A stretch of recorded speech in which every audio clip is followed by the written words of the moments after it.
शांति।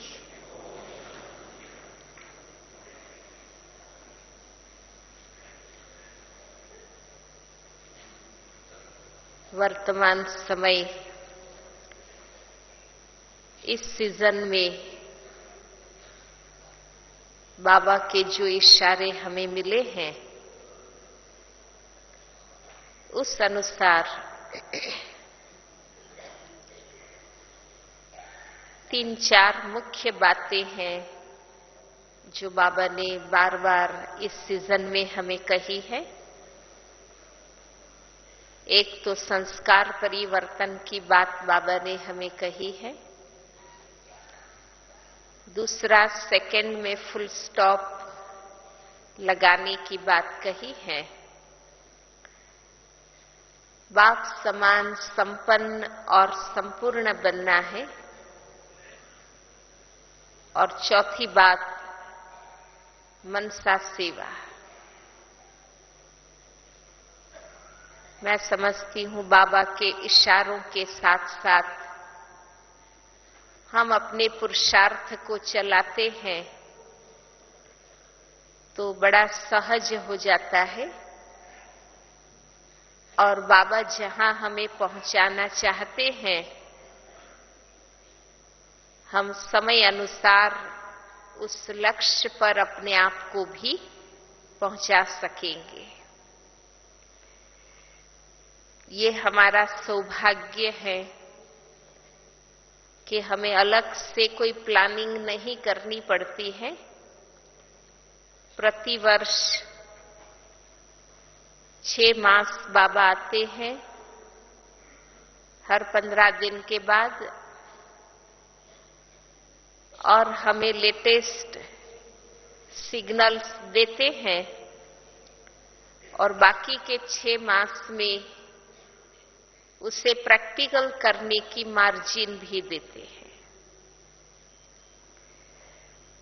इसलिए बाबा के साथ साथ अपने आप को पुरुषार्थ में आगे बढ़ाना सहज है क्योंकि बाबा ही गाइड करते हैं और बाबा ही मार्जिन भी देते हैं।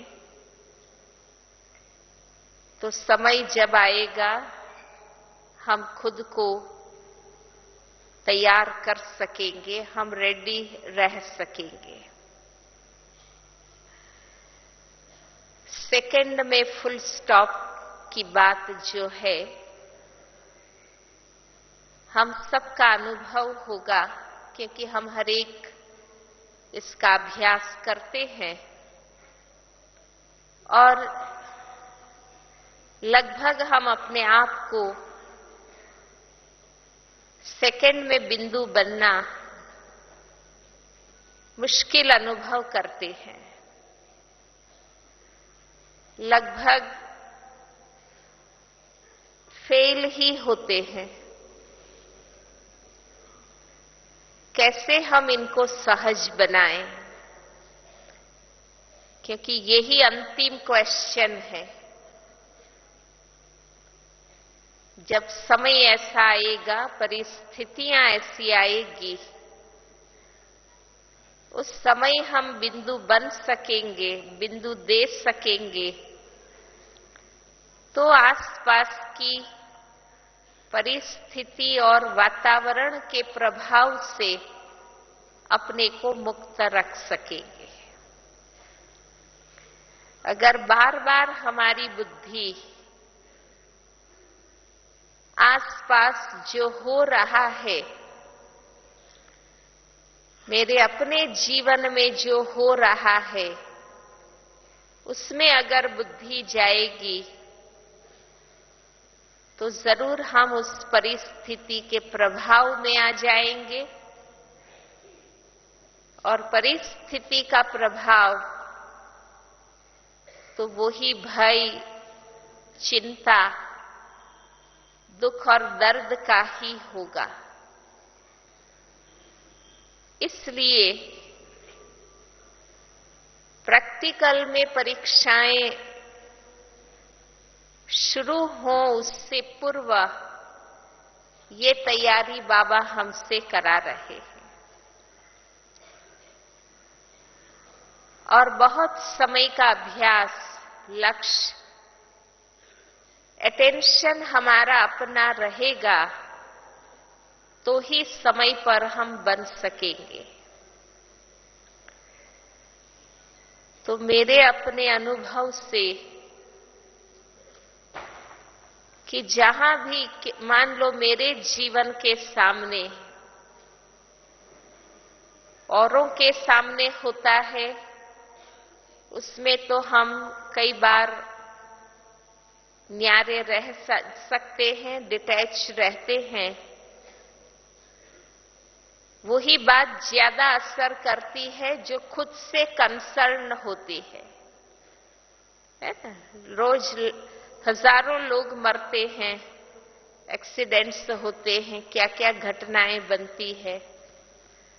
हम पढ़ते हैं, 2-4 सेकंड महसूस भी करते हैं, लेकिन उसमें अपना रिलेटेड कोई फंसा है, शिकार हुआ है, खुद के साथ वो घटना बनती है, तो वो ज्यादा असर करती है।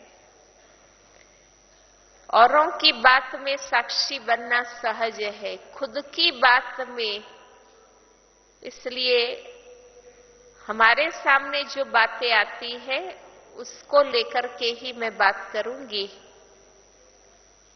क्योंकि हम जानते हैं कि अभी जो हमारे सामने परिस्थितियां आती है, बातें आती हैं, वो केवल अभी के हिसाब किताब अनुसार नहीं, लेकिन टोटल जो हमारा अकाउंट है 84 जन्मों के अंदर, जो हमारा माइनस प्लस हुआ है, और वो माइनस प्लस होकर के जो लास्ट का अकाउंट हमारा बना है, प्लस वर्तमान का हिसाब किताब, ये दो मिलाकर परिस्थिति हमारे सामने आएंगी। इसलिए आई हुई परिस्थिति को कई बार हम इसलिए नहीं समझ पाते हैं या मन से इसलिए स्वीकार नहीं कर पाते हैं कि भाई वर्तमान में तो मेरी ऐसी कोई भूल ही नहीं है, फिर भी मेरे सामने ये बात क्यों आई। एक है ना भी मेरी भूल हो और बात आए, तब तो स्वीकार हो जाए कि भाई मेरी भूल है, मैंने ही हिसाब बनाए हैं। पर एक है कि मेरी ऐसी भूल ही नहीं है और इतनी भारी परिस्थिति मेरे सामने आ गई है, मैंने ऐसा कुछ किया ही नहीं है, फिर क्यों हुआ, क्यों उसने किया, ये प्रश्न मन में बार बार आता रहता है। इसलिए हम अपने अंदर ये समझ स्पष्ट रखें कि टोटल हिसाब क्लियर हो रहा है, केवल इस जन्म का नहीं, लेकिन टोटल 5000 वर्ष में 84 जन्मों में जिसके साथ जहां जो कुछ भी हुआ, उसका जो माइनस प्लस का हिसाब है, उनके फल स्वरूप भी ये बात आ रही है। इसलिए मुझे प्रश्न नहीं करना है कि ये क्यों आई है, मेरी तो कोई भूल ही नहीं है, क्यों आई है। हमें स्वीकार करना है कि आई है, माना कोई हिसाब है, आई है माना मेरा कोई हिसाब है। अब मुझे क्या करना है, वो मुझे सोचना है। पिछले सीजन में भी बाबा ने 2 बात कही थी कि एक तो ये परिवर्तन का समय है, टोटल चेंज का पीरियड है। इसलिए जब आमूल परिवर्तन का समय होता है तो हलचल होगी ही। अंत का समय है। दूसरी बात बाबा ने ये कही थी कि अंत का समय है, इसलिए भी बातें आनी ही है।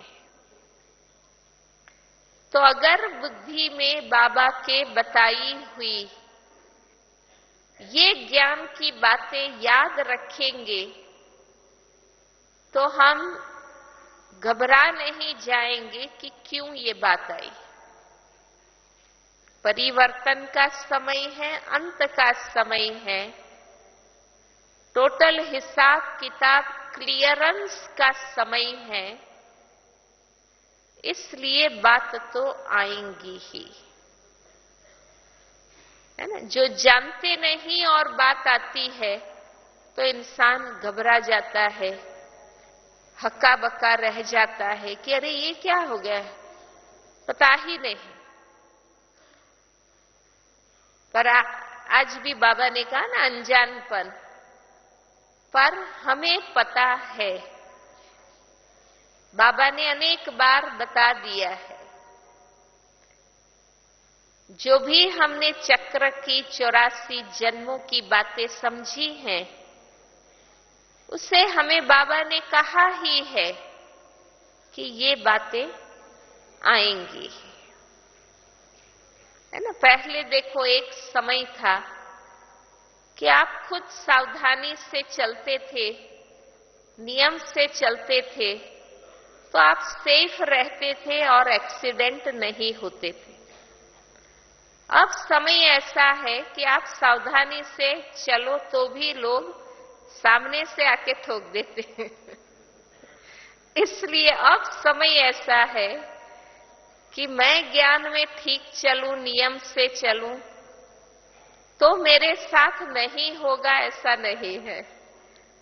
हम ठीक से चलेंगे तो भी कोई आके टकराएगा, हमसे ठुक जाएगा। उस समय मुझे क्या करना है?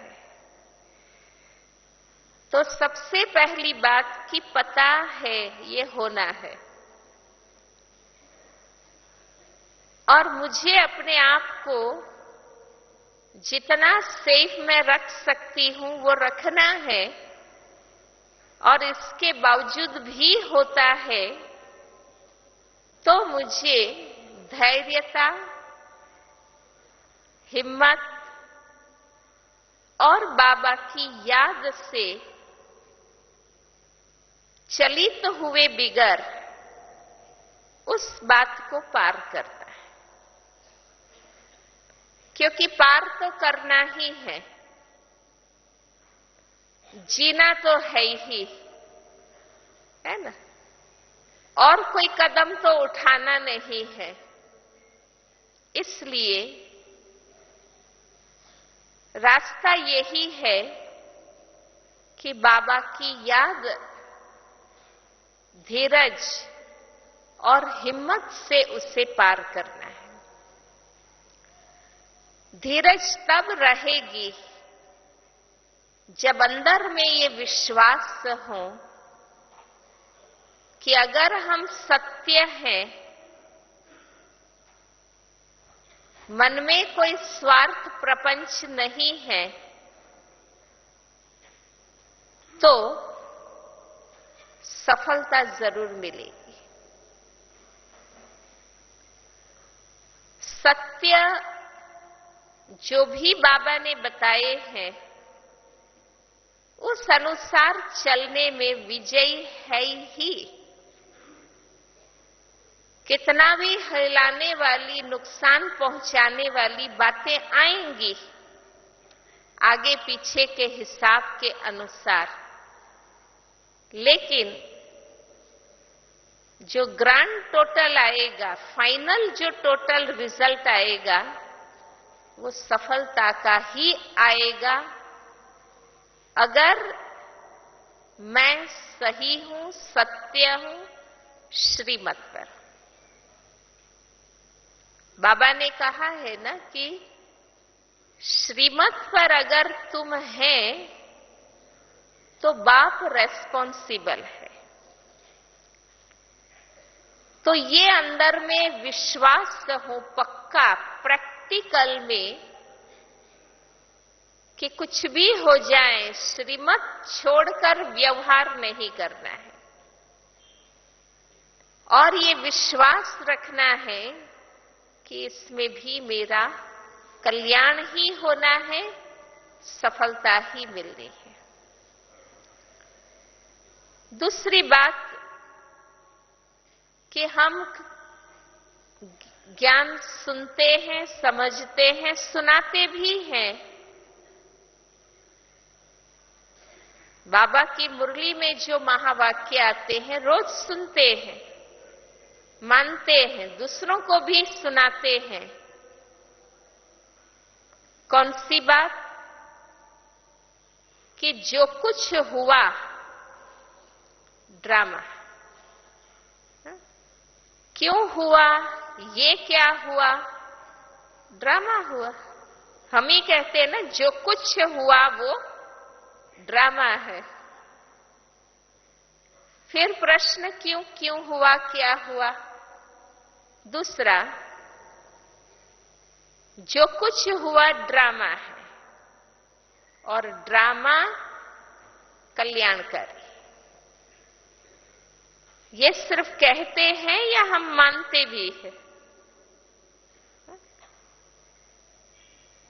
अगर मैं मानती हूं कि ड्रामा कल्याणकारी है तो जो कुछ मेरे सामने हुआ, मेरे साथ हुआ, वो कल्याणकारी है।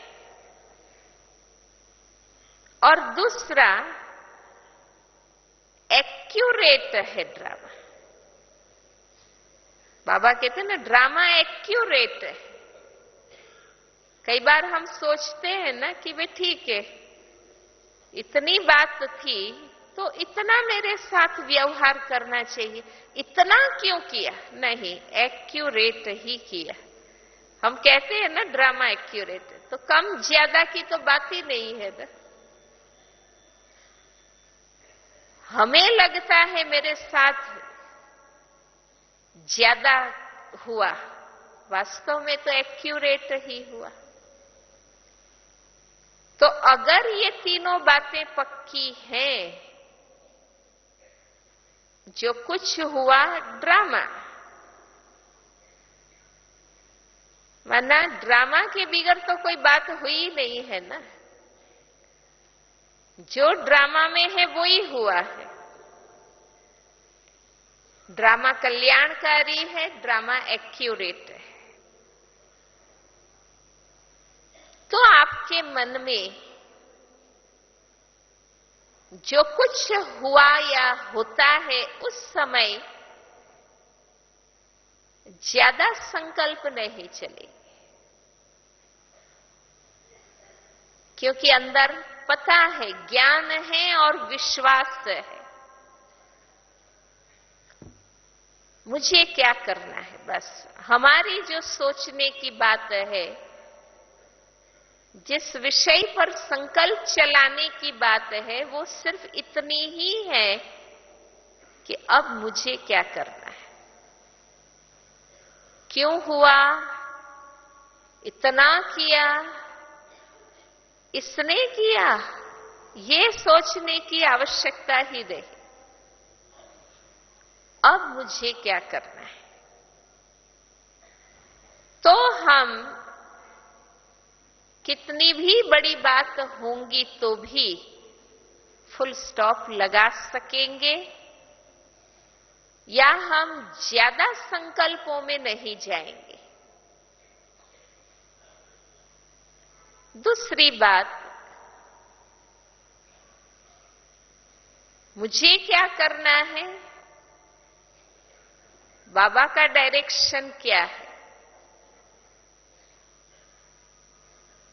वो याद करें। बाबा ने कहा है ना कि अगर उस क्षण शरीर छूट जाए और हम परिस्थिति के चिंतन में होंगे तो हमारी क्या गति होंगी। इसलिए मुझे मेरे तरफ से क्या करना है, मेरा अपना कुछ भी सुधार करना है तो वो कर ले, बाकी हम बाबा की याद में मन को ठीक रखकर चले। तो हमें क्या करना है वो भी टच होगा, वरना हमारा चिंतन इतना होता है कि ना राइट टचिंग आएगी, ना बाबा की मदद जो लेनी चाहिए मुझे वो मैं ले नहीं सकूंगी। दूसरी बात, फुल स्टॉप क्यों नहीं लगता है। कई बार हमें बातें सोचने की आदत बन गई है और बातों को सोचने में इंटरेस्ट होता है, इसलिए वो हम सोचते ही रहते। जैसे और आदतों के बारे में हम अटेंशन रखते हैं कि हम ज्ञानी तो आत्माएं हैं, अब हमारे में ये आदतें नहीं होनी चाहिए। इस प्रकार ये जो सूक्ष्म आदत है मन की कि फिर वही बात सोचते रहना, उसी के विस्तार में जाते रहना, तो मानसिक जो आदतें हैं हमारी, जिसके लिए बाबा कहता है कि ऐसा नहीं होना चाहिए, तो वो जो मानसिक आदतें हैं, मन जिसमें हैबिचुएटेड हो गया है कि घूम फिर के मैं फिर वही बात सोचूंगी, जब तक और सेवा में बिजी होंगे वो विचार नहीं आएंगे, फ्री होंगे फिर वही बात लेके बैठ जाएंगे, मन वही सोचता रहेगा। तो सूक्ष्म में बाबा जो कहते हैं वो करने में इंटरेस्ट नहीं है और बातों को सोचने का ज्यादा इंटरेस्ट है, इसलिए फुल स्टॉप नहीं दे पाते। लेकिन मुझे समय अनुसार अब अटेंशन रखना चाहिए। जैसे आज भी बाबा ने मुरली में कहा ना कि वो अगर आधा कल्प की आदतें हैं या स्मृति है, तो संगम का तो 1 सेकंड भी कितने वर्षों के समान है। उस हिसाब से संगम के अभ्यास का अब नेचुरल हो जाना चाहिए। आज बाबा ने कहा ना, तो मेरे को विस्तार में नहीं जाना है। इंसान को जीवन में आदत क्या है?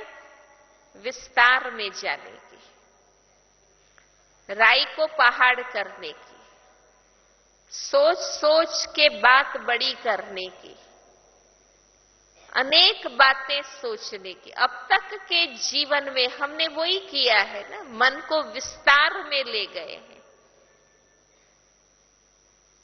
अब संगम युग में हम समेटने लगे हैं और अभी जो समय चल रहा है उस हिसाब से तो बाबा कहते हैं ना कि कभी भी कुछ भी हो सकता है। आपने पिछली इस सीजन की मुरली से ध्यान दिया होगा कि अब तक बाबा ये कहते थे कि अचानक होगा। इस वर्ष बाबा ने ये भी कहा है अचानक होगा, माने कभी भी हो सकता है। पर ये भी बाबा ने कहा कुछ भी हो सकता है। अचानक होगा, कुछ भी होगा, मतलब जैसे हम कई बार सोचते हैं ना कि मैंने तो सोचा ही नहीं था कि मेरे साथ ऐसा होगा, पर कुछ भी होगा मैंने सोचने की बात ही नहीं है ना, कुछ भी हो सकता है, क्योंकि टोटल परिवर्तन का ड्रामा है। अभी तो व्यक्तिगत हिसाब किताब की बातें आ रही है ना, आगे चल के तो संसार में जो कुछ होगा प्रकृति के द्वारा, उसके बीच हम होंगे। केवल व्यक्तिगत हिसाब किताब की बात नहीं, व्यक्तिगत हिसाब और प्रकृति और संसार के हिसाब किताब के बीच में होगा, है ना। तो मेरे हिसाब किताब की बात और संसार के हिसाब किताब की बात दोनों साथ साथ होगी। इसलिए बाबा ने कहा कभी भी हो सकता है, कुछ भी हो सकता है, मुझे हिलना नहीं है। बस मुझे बाबा को साथी बनाकर अपने आप की आत्मा अभिमानी अचल अडोल स्थिति में रहकर मुझे इसको पार करना है ना। कई चीज तुरंत खत्म नहीं होती।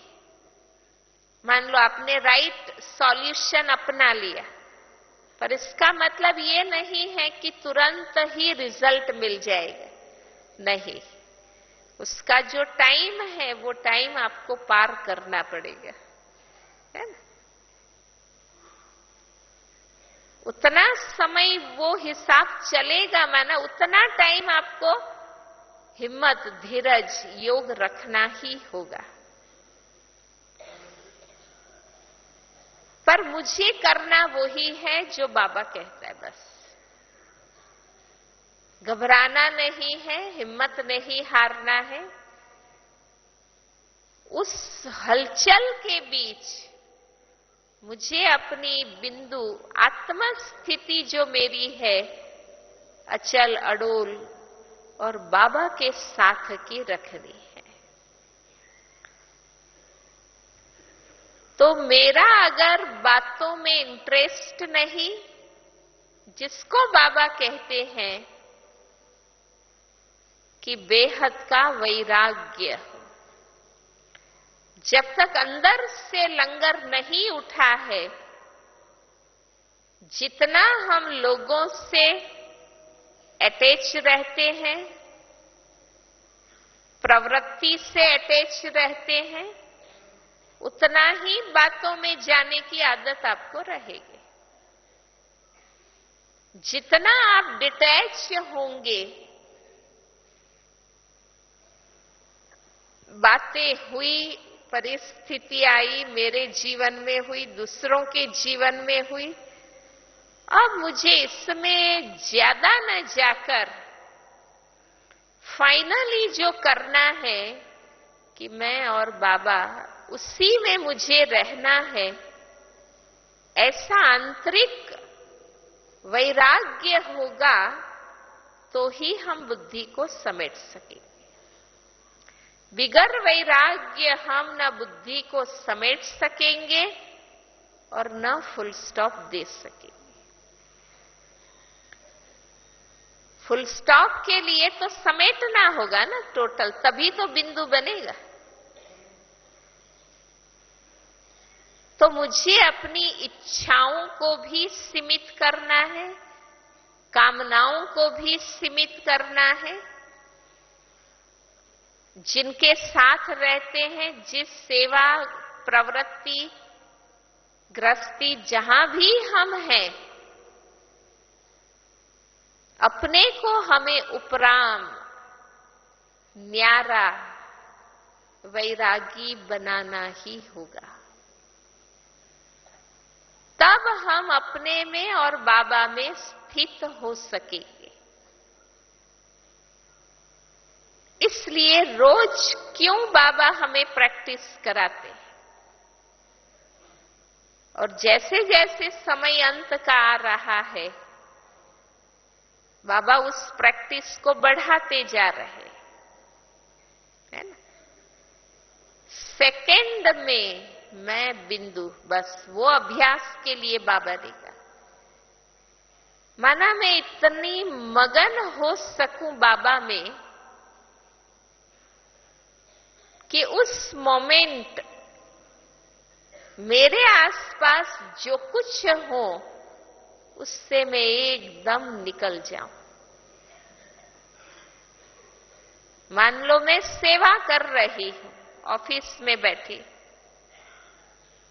और 1 सेकंड बिंदु का अभ्यास करने का गीत बजाया, जो भी मैंने टाइम फिक्स किया वो हुआ। उस समय जो कारोबार है, जो लोग हैं, जो चीजें हैं, मैं उससे निकल सकूं और बिंदु बन सकूं। तो परिस्थितियां जब आएंगी, आ ही रही है, बल्कि वो भी जो जोरदार हलचल का वातावरण बनेगा, उस समय मैं अपने को समेट सकूंगी। आप देखना कई बार हम अपने को वापस खींच नहीं पाते। मान लो आप अखबार पढ़ रहे हैं और गीत बज रहा है, बुद्धि उसमें से निकलती नहीं। अखबार पढ़ना छोड़ देंगे पर बुद्धि का अटेंशन उसी बात पर रहेगा। किसी से हम बात कर रहे हैं और गीत बजा, कोई काम कर रहे हैं, लिख रहे हैं और बिंदु अभ्यास करने का टाइम सिग्नल आ गया। प्रवृत्ति छोड़ देते हैं, बात करते चुप हो जाते, पर मन की हालत क्या है? तो उससे पता चलता है कि अभ्यास की कितनी आवश्यकता है। और दूसरा, मुझे उपराम होने की कितनी जरूरत है कि सिवाय बाबा के अब और कोई काम की चीज नहीं, ये मुझे समझ में आ जाए। मैं इतनी सेवा कर लूं, इतनी बात पूरी कर लूं, कुछ भी नहीं, अब बाबा की याद के आगे और कुछ नहीं। तो जितना मैं अपने को डिटैच करूंगी, न्यारा करूंगी, तभी मैं बिंदु लगा सकती हूं और फुल स्टॉप लगा सकती हूं, तो ही मैं फुल पॉइंट बन सकती। फुल पॉइंट बनना माना मगन हो जाना। बिंदु बनने का अर्थ क्या है? बिंदु तो मैं हूं ही, बिंदु तो मैं स्वयं हूं ही, पर बिंदु बन जाना माना बस एकाग्र हो जाना, मगन हो जाना, लवलीन हो जाना, यहां से गायब हो जाना, एक बाबा के पास पहुंच जाना। अभी हमारा रिजल्ट क्या है कि बाबा भी दिखता है, यहां की बातें भी दिखती है। हाँ? जैसे वो पांडवों की बात सुनाते हैं ना कि पक्षी की एक आंख केवल अर्जुन को ही दिखाई दी, बाकी सबको आसपास जो कुछ था वो सब दिखता था। हमें बाबा भी दिखता है, ऑफिस भी दिखती है, जिससे साथ बात कर रही थी वो भी दिखते हैं। मीन्स मैं बिंदु नहीं हो पा रही। तो एक तो मुझे जिगरी लगन हो कि मुझे बनना है, मुझे बनना है बिंदु, क्योंकि मेरे इस संगम युगी जीवन की और इस संगम युग में मैंने जो कुछ किया, इसकी सफलता तब है जब मैं अंतिम पेपर में बिंदु बन सकूं। हमने इतनी सेवा की, धारणाएं की, ज्ञान योग किया, उसका रिजल्ट तो ये आना चाहिए ना कि मैं सेकंड में बिंदु बन सकूं, तब मैं सफल हूं। इसलिए मेरी लगन अब ये बढ़ जाए कि मुझे बस बनना है। उस क्षण कुछ भी नहीं, बस मैं बाबा, मैं बाबा, बाबा बिंदु मैं बिंदु, बाबा बिंदु मैं बिंदु, बाबा बाबा, बस वो ही लगन में मगन। तो अभी के अभ्यास में आसपास की परिस्थिति से हम निकल सकेंगे तो अंत में हो सकेंगे। और ये तो हम अभ्यास कर रहे हैं तब के रिजल्ट की बात है। अंत में जो आना है पेपर, वो कोई अभ्यास करेंगे तभी आएगा, ऐसा थोड़ी अचानक आना है ना। वो तो हम कुछ भी कर रहे होंगे, कहीं भी होंगे। इसलिए अब हमारा टोटल फोकस, हमारा टोटल अटेंशन इसी बात पर हो कि मुझे बस ये जो लास्ट बात है बिंदु बन जाना, वो मुझे बनना ही है। तो आंतरिक वैराग्य, पहला जो वैराग्य था वो दुनिया से था, लौकिक से था, दैहिक बातों से था, विकारी बातों से था। अब जो वैराग्य की बात है वो है कि इस ब्राह्मण जीवन के विस्तार की जो बातें हैं उससे वैराग्य है। इस ब्राह्मण जीवन में भी ठहर नहीं जाना है। इस ब्राह्मण जीवन में भी जो विस्तार की बातें हैं, अब वो आप खुद अपने आप को देखो कि ब्राह्मण जीवन में समय अनुसार, बाबा के सिग्नल अनुसार कौन सी बातें जरूरी है और कौन सी जरूरी नहीं है, वो हर एक को खुद जज करना होगा। जब भी कुछ हम समेटते हैं तो तब समेटते हैं ना, तब समेट पाते हैं ना कि भाई ये जरूरी है, ये जरूरी नहीं है ना। जैसे आप वर्ष भर में चीजें घर में डंप करते रहते हैं, चीजें आती है, रखते हैं, यूज करते हैं, रखते हैं। जब दीपावली या फाइनल सफाई करते हैं उस समय हम जज करते हैं कि अरे भाई ये मैंने रखी है पर सारा 2 साल 10 साल से रखी, कभी काम में ही नहीं लिया, अब निकाल दो। तो वो आप जब डिस्क्रिमिनेट करते हैं कि जरूरी कौन सी है और जरूरी कौन सी नहीं। जब रखी तब जरूरी लगी थी पर अब नहीं है। तो अब के समय अनुसार मुझे ब्राह्मण जीवन में देखना होगा कि अब क्या जरूरी है ना। पहले जरूरी था बहुत संपर्क करना, संबंध करना, साधन लाना, सेवा करना, बहुत चीजें। अब जबकि विस्तार हो चुका है, संदेश पहुंचाया गया है, ज्ञान की प्रत्यक्षता हुई है, अब के समय अनुसार ब्राह्मण जीवन में कौन सी विस्तार व्यर्थ की बातें हैं जो मुझे निकालनी है। डिस्क्रिमिनेट करेंगे तो समेट सकेंगे। अब सब कुछ जरूरी नहीं है, ये आपको परखना पड़ेगा और तब आप वो निकालेंगे, उसको ज्यादा वैल्यू नहीं देंगे। और जो अभी इंपॉर्टेंट बातें हैं, आप देखो अभी लेटेस्ट समय अनुसार बाबा कौन सी बातों पर ध्यान दे रहे हैं, जो मैंने 3-4 बातें बताई, तो मेरा उसी पर अब अटेंशन। दूसरा जो बाबा कहते हैं ना कि हम मन से खुद को या दूसरे को माफ नहीं कर पाते।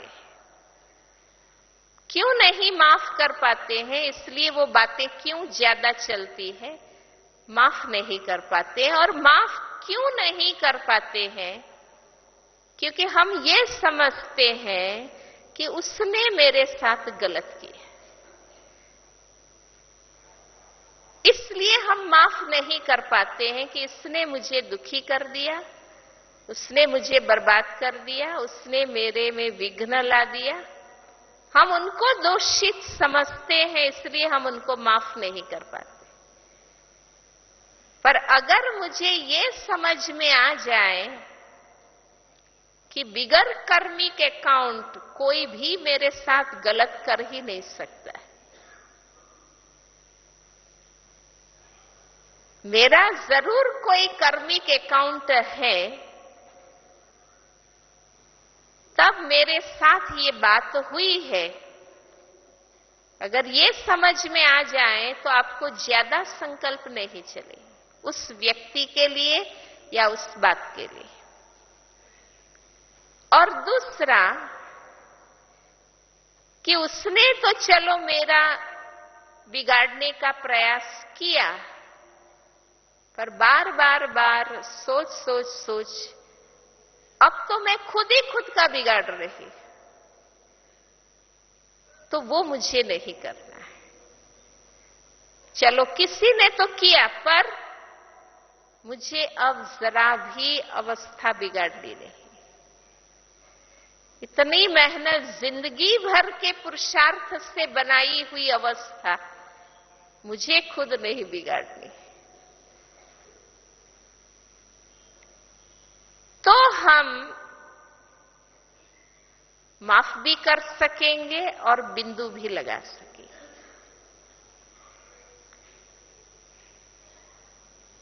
फुल स्टॉप लगेगा तब हम फुल पॉइंट बन सकेंगे, बिंदु बन सकेंगे, और तब हम बिंदु बाबा की याद में मगन हो सकेंगे।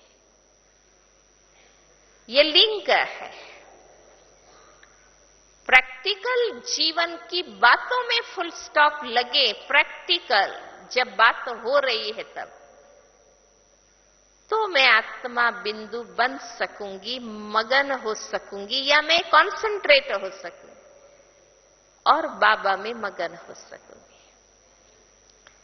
तो ऑटोमेटिक रिजल्ट आएगा, क्योंकि जब वेस्टेज कम हो जाएगा तो अपने आप हम एनर्जेटिक बनेंगे, शक्ति से भरपूर बनेंगे। जो बाबा कहते हैं ना, स्टॉक जमा करो गुणों का, शक्तियों का।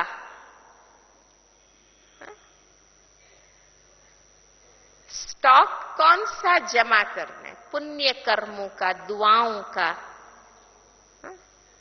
ये जो सारी शक्तियां हैं, वो जो मुझे जमा करनी है ना, तो वो व्यर्थ से मैं निकलूंगी तब तो मैं जमा कर सकूंगी।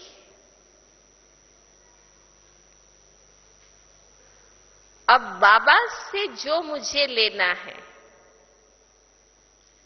3 रीति से जमा होता है। एक तो बाबा से हम लेते हैं,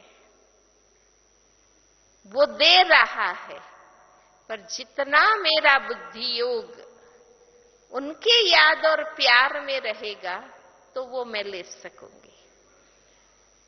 दूसरा,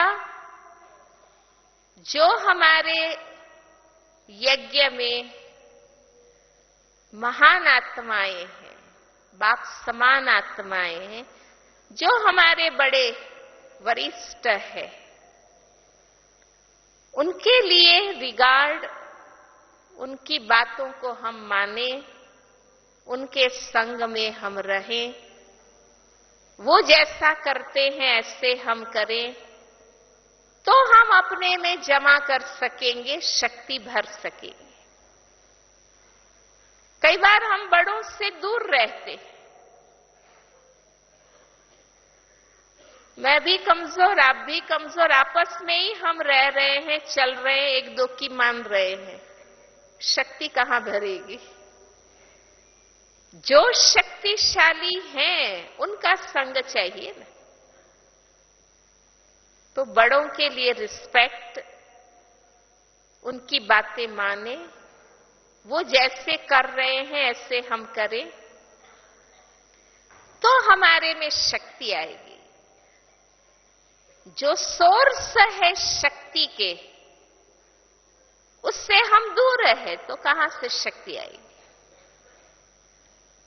या उनकी कोई ना कोई कमी देखते रहते हैं तो कहां से शक्ति आएगी? जो महारथी आत्माएं हैं, वो महारथी इसलिए बने हैं, जरूर कोई बात में वो पावरफुल है, इसलिए वो वरिष्ठ है, बड़े हैं, निमित्त है।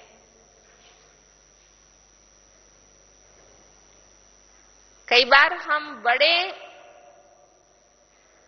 कोई भूल करते हैं, ऐसे हम करने लगते हैं कि बड़े भी तो करते, और उतनी ऊंचाई और शक्ति हमारे में होती नहीं है, तो हम तो एकदम चटखाते में चले जाते हैं। पहले वो ऊंचाई हम प्राप्त करें, फिर हम उनके जैसे रह सकते हैं, चल सकते। कोई कहेगा देखो बड़े कितने अच्छे अच्छे मकान में रहते, अच्छी अच्छी गाड़ी में घूमते, हम भी क्यों नहीं? पर हम पहले उनके जैसे बड़े बने, उतनी तपस्या, सेवा, त्याग के रास्ते को पार करें,